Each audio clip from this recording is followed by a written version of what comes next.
And let's start putting warning labels on the fattening food. They're doing it on the booze and the cigarettes, right? On the side of the cigarette it says, you'll get cancer if you smoke these. That's pretty mean if you think about it, right? Yeah, so put it on the side of a Whopper box. If you keep eating these, nobody's going to fuck you anymore. All right, this is an Ozzy interview. Take 1. This is Jim Florentine, and you're watching Under the Gun TV. I don't know what Under the Gun TV is, but I know that they couldn't afford to get cubes, so they put stickers on it from Kinko's. But I'm sure it's good, so you're watching Under the Gun. All right, guys, this is Derek from Under the Gun TV, and we are here with the very funny, very busy Jim Florentine. How you doing, buddy? I'm not that busy. Not that busy? Nah, you know. All right, well, I got a couple of things that I think you might be busy with. You're doing Sirius XM. You got Comedy Metal Midgets, your podcast. That metal show on VH1.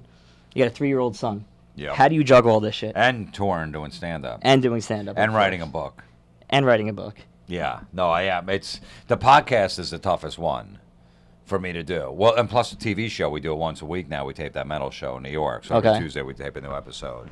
So you got to prepare for that. We had Mick Mars on from Motley Crue this past week. I know all Motley stuff, but still you want to do a lot of research, ask good questions instead of, your usual ones. And that takes a lot of time. But the podcast is basically like an hour of material I have to come up with for whatever rant I want to do for that week. See, but it's usually just yourself. You don't always have guests on it, No, right? it's 90% of the time it's myself. So it's just me talking into it and coming, and so by like Tuesday I'm already miserable. I'm like, how am I going to tape it? By Sunday am I going to have enough material for whatever is bugging me? See, but that's what I wanted to get into next. You said you're already miserable. Isn't that kind of what fuels your podcast a little bit? Yeah, I feel absolutely. You find something. I'm like, I need something that's going to, as soon as I heard that the NFL was going to throw a 15-yard penalty if they use the N-word on the field, I saw that on like a Sunday morning. I already had my podcast taped. And I'm like, I'm doing that because I was just thinking about different things. I'm like, oh, this. I'm like, you know what? That's my podcast, and I just ripped it out. And that was an easy one for me to do. So when you do your podcast and you kind of rant about things, a lot of it is angry, but it's all in a sense of humor. Do you think anger's got a big place? I mean, Carlin did it the best. Complaints and grievances, he would just bitch about everything. Yeah. So is that kind of where you kind of vent yourself out? Yeah, I think it's, there's a lot of, people can relate to it, when you're angry about something, whatever is bothering you. It doesn't work as well on stage, though, I've noticed. Like my podcast stuff is so angry that... Ranty. Yeah, the ranting that it doesn't work on stage because it's too angry. But on a podcast, people, there's no audience or whatever. I don't know, for some reason it works in that setting. I could take little pieces from the podcast and put it on the stage, but if I go off, people are like, what's wrong? Hey, we're just out to have a good time. What's going on here? But if you catch a guy just sitting in the front row swishing his wine like this, well, then you can rant. Of course, yeah. I mean, I always look for something. Some guy was on a couple weeks ago, I thought the guy was going to fight me. He was in the front. He was on a first date with this girl. It's a long-haired dude. He was wearing like a metal shirt. So he's like, he goes, yeah, we're on a first date. I'm like, really? I go, oh, cool. And then I said, I go, where'd you take her? I go, so did you take her to dinner before? And he's like, yeah. I go, where'd you take her? He goes, Applebee's. And I just started making fun of him. Like, Applebee's? I'm 2 like, for 20s. Yeah, I'm like, let me guess. I go, you had your gift card they got for Christmas you had to use by the end of the month? And the whole crowd's laughing, so now he's getting mad. I go, so how do you pull that off? I go, do you wait for her to go to the bathroom and then you run to the waitress, go, here's my card. Here, take, I don't want her to see it because I'm on a date. And he was just, I thought he was going to get up and fight me. Neil Fallon from the band Clutch. He came to my show that night, and he was in the audience. He's never been to a live show before. He goes, it was fascinating. He goes, I just loved the tension in the room. He goes, there's nothing better than that. He goes, I got questions. He goes, I want to talk to you for 5 hours about stand-up. He's like, it was just so cool to see it. It was just you up there, and it's just all this, the room's tense.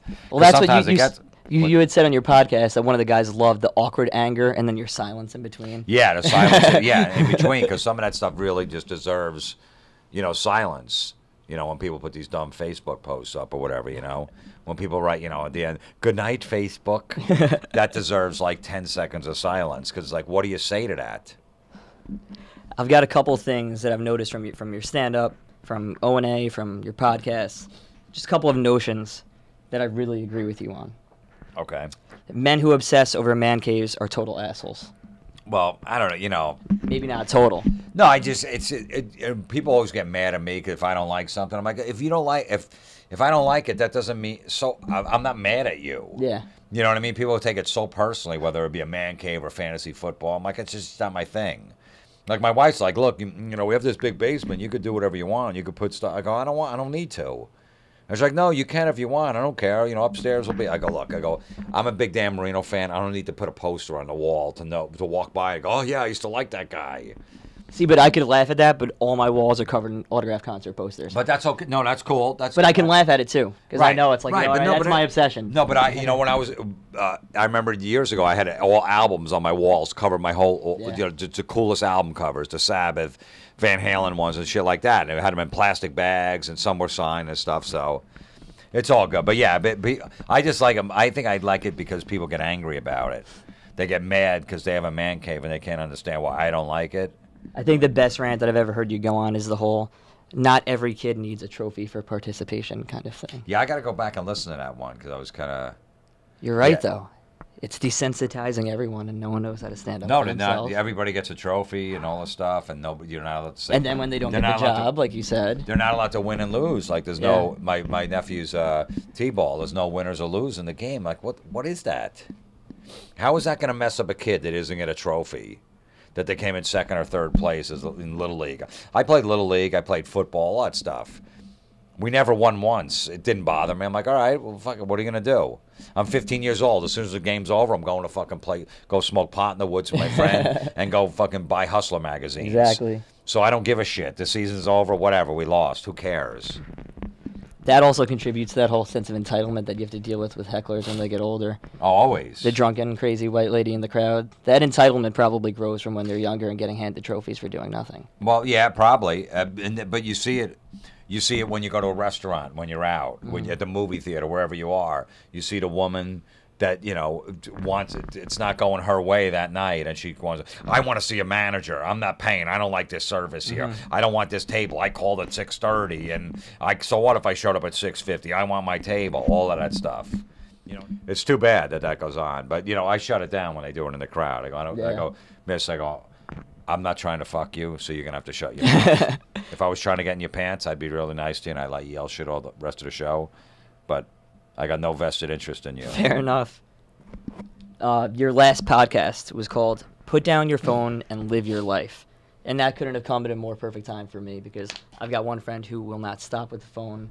The three of us, we all just went upstate last weekend. We're up in the Catskills. We're driving ATVs. Everyone's doing their thing. We're hanging out. Kids on Twitter the whole fucking time.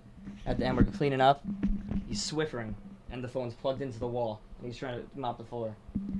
What is the obsession? I don't know. You know, you're really not learning anything on there, basically. I mean, because whoever you follow, or if you follow, let's say you follow, like, I don't know, CNN, you're going to follow some other news service, too, and you're going to follow ESPN, you're going to follow Fox, or you're going to follow, like, a sports writer. So it's anything that breaks, any news, it's all the same shit. LeBron James broke his ankle. Yeah. You're going to see it 15 times. Yeah. You're reading the same shit. It's the same article. It's the same thing. So what is it? What does it mean?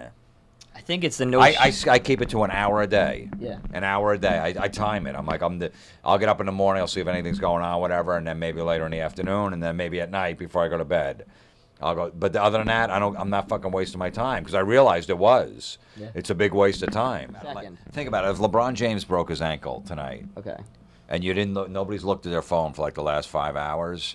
And in the morning you woke up, your friend goes, man, can you believe about LeBron? You're like, what happened? Oh, he broke his ankle last night. Oh, really? Oh, you didn't hear it? Nah, I was just busy.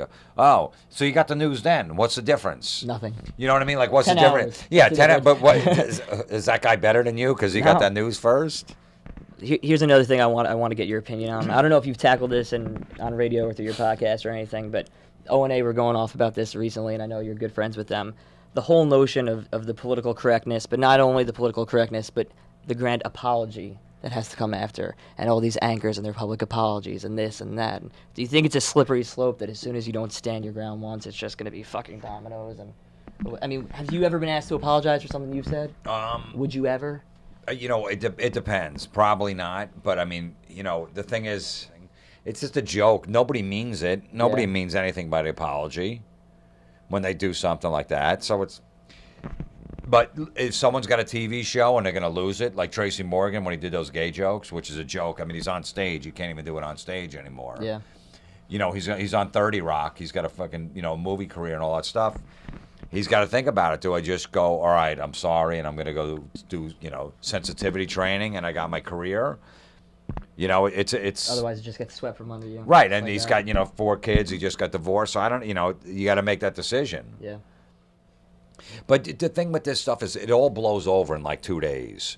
Whatever big news, someone says the N-word, some friggin' Matthew McConaughey coming out of a club says the N-word, Yeah. TMZ catches it. In 2 days, somebody's onto something. Miley Cyrus just put a banana in her ass, and it's out there. So Wouldn't be the everybody's first talking time. about that. You know what I mean? And then the day after. So your career, you started way back when. I remember listening to your podcast. You were talking about how you were making these prank phone calls, and you brought it in to make CDs, and then it just kind of dominoed, and someone was like, hey, I want to put this out, blah, blah, blah. Did you ever think that back then prank calling people would lead to you hosting a show on Ozzy's radio station and having a metal show on VH1 and interviewing Metallica just for your podcast? No. I mean, that's basically how it started. Just making, you know, the CDs. I was in clubs and Firehouse and VFW halls, just struggling, playing bars, corner bars, wherever. And my show was at like 10 o'clock at night, so I had nothing going on during the day. So when the phone would ring, I would just mess with telemarketers, see if I can keep on the phone for as long as possible. Because I really had nothing else good to do, and I just started taping them, and I would play them because Norton was living with me at the time, and I'd play him these cassettes. It was on a cassette, and he's like, "Dude, this shit is really funny, man." I'm like, "You think?" And then I remember the day I took that cassette and I brought it down to my mom's house. My grandmother was there, who was like 78 at the time, and my nephew that was 12, and I played it for him, and both of them were in tears, laughing. I'm like, if I can get a 78-year-old woman that only watches Touched by an Angel at the time, and a 12-year-old kid to laugh at something, I go, I'm on to something if I can get both of them. Universal. Yeah, so I just started doing it, and then I put it out. Next thing I know, you know, Howard Stern started playing it. Jimmy Kimmel, Adam Carolla heard my shit from the Stern Show, the prank calls, just Crank Yankers started. I got that gig, and then everything took off from there. So now that you're here and you're talking to all these big rock stars and people that I assume you idolized growing up listening to, is it humbling? What does it feel like? Do you ever think to yourself like how the hell am I sitting in this room with Metallica, with Ozzy? My whole childhood, I made prank phone calls because I was always in trouble. Yeah. So I was grounded. So I just pick up the phone and just call out and just bother people and make prank calls and listen to heavy metal. And then I get a career where I've been on 2 shows where I made prank phone calls and I interview heavy metal guys that I. What else could you ask for? Ted Nugent as like a 10-year-old kid was like I was obsessed by Ted Nugent. My older brothers would bring this music home, 5 years older than me, and I remember Ted and then we just had him on the show like 3 weeks ago. It was the first time I ever met him. I was so excited to meet him. And this week, like Mick Mars, I never met him from Motley Crue. I've always been a Crue fan. What do you think are some of the best interviews ever conducted with bands?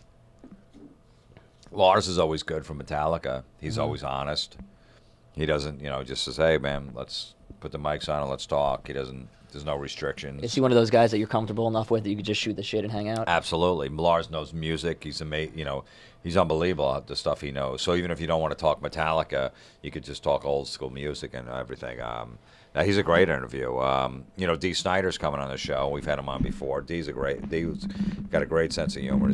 He'll be a great interview too. I interviewed David Lee Roth too for my show, and he was, you know, that was unbelievable. Awesome. Yeah, you know, you got to keep him. I kept him in like, hey Dave, what's your favorite Van Halen record? So it wasn't more of him going off on his little tangents, but he was great and a great guy too.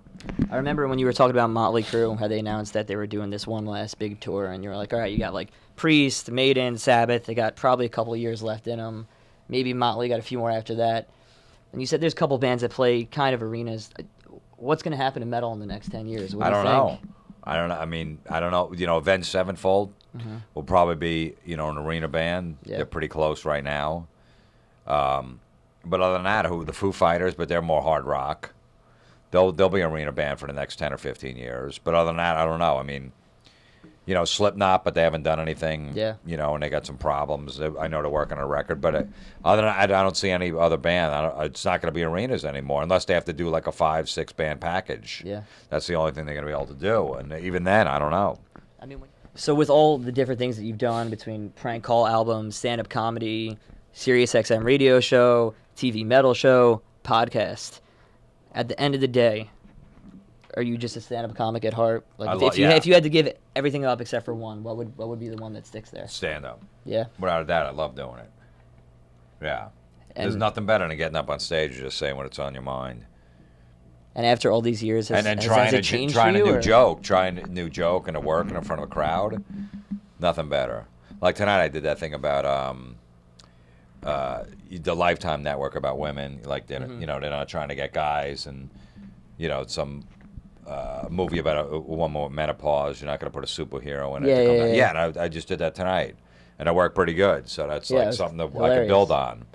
So just that alone. Now tomorrow night I'll think of some more of the stuff around it and try to build on that. So that's how you come up with the material. So no, the stand up without a doubt. The first time I did it, I knew that's what I wanted to do. So the TV stuff will eventually go away, just like the Crank Anchor show went away. TV shows aren't going to last forever. And but the stand up, you could do that when you're 70. Yeah. You can make fun of yourself, whatever. So it doesn't matter about age with stand up. TV, eventually. Shows get canceled or whatever, so. Who would you consider in the comedy world that are really your closest buds? People that you really affiliate yourself with highly? With Don Jameson. Okay. He's Don, Jim Norton. Then Rich Foss. Guys from like Ohio, I go out there a lot. Joe Howard, another guy, Chad Zumock. Up and coming guys that are really funny. There's a guy, Dean Del Rey, out in Los Angeles. That's a really funny dude. He's like a rock comic and stuff. So, whatever. So, Amy Schumer's a friend too. She's really cool. So, I would say those guys. What is it like just to hang out with them? Whether you're in the studio or just shooting the shit, is it kind of like you always got to have your guard up? Is everyone always taking shots? You got to be on your game. Sometimes it all depends. If you walk into the Comedy Cell with a bad shirt on, you're gonna hear about it. Or some goofy sneakers or whatever. So. But I like that. That's like the camaraderie. And that's like with the whole Miami Dolphin locker room. Like, oh, these guys are picking each other. Yeah, but when you're hanging out with a bunch of guys and you're like, that's what you do. Yeah. That's, comedians, it's almost like the locker room when a bunch of comics are hanging out. We're fucking around and we're making fun of each other. You give it, you got to take it kind of thing. Yeah, and if someone has a problem with it, go, dude, don't talk about my sister, man. Can you just... Exactly. That's over the Draw line. the Like, line, all right, yeah. and then they stop. Patrice was famous for that, Patrice when he was here. Yeah. He was always, but he knew the line. If you told him, like, dude, please, that's a little personal. Talking about, you want to fuck my sister or something, and he would stop. He knew. Then he'd go back to make fun of your shirt. Jim Norton just had a ton of success with his stand-up special on Netflix, and HBO does specials. Can we expect a new stand-up special out of you anytime soon? Yeah, I hopefully July I'm going to tape it, and then it'll probably get released in like September, October. We're not exactly sure where yet. It could be Netflix, could be HBO, could be Comedy Central. There's a lot of different avenues for it. Epics is another one, possibly. Jim's done a bunch for Epics. Yeah, he said he loves that. Yeah, so, but Bill Burr said, I think he was saying in an interview, his last special went right to Netflix. That was his biggest one. Yeah. His most watched special. So, there's a lot of, and everybody's looking for original content now. Even Amazon's doing shit now. So there's a bunch of different avenues. It's a great time for comics to get there. Louis C.K. just sold his on his website for $5. Could do it. Yeah. If I have to, I could do it right on my website for $5 if I have to. So there's a lot. Jim's just started doing it on his website for $5. Norton. Yeah. Because I guess Netflix or Epics has exclusive for like 6 months, and then he gets it, and then he gets so. There's a lot, but I'm excited to do it though. Finally, probably around July. So I'm probably in Jersey, maybe somewhere else, but. What can fans expect to see from you in the new future? Any dates coming up? Any chance they can come see you do stand-up? Yeah, I'm always on the road. I'm doing. Where am I? I know Florida. I got a bunch of dates in Florida, Tampa next week. But you always post it on the website. Yeah, it's on my website, jimflorentine.com. Okay. So all the stuff's up there, and the podcast and all that shit. The metal show still going new episodes for the next like 4 weeks. All right. So I'm always around, just fucking around. Sounds good. Thanks again for watching this Ozzy interview. Yes. I'm Derek from Under the Gun. This is Ozzy, Jim Florentine. Ozzy, Jim Florentine, Osborne. I wonder if I could take one of these stickers home. Yeah, you can have the whole thing if Really? you want. Yeah. You got to use it on stage, though. Well, either that or I'll just go to Kinko's. I'll get my own. Exactly. Thank you for watching Under the Gun TV.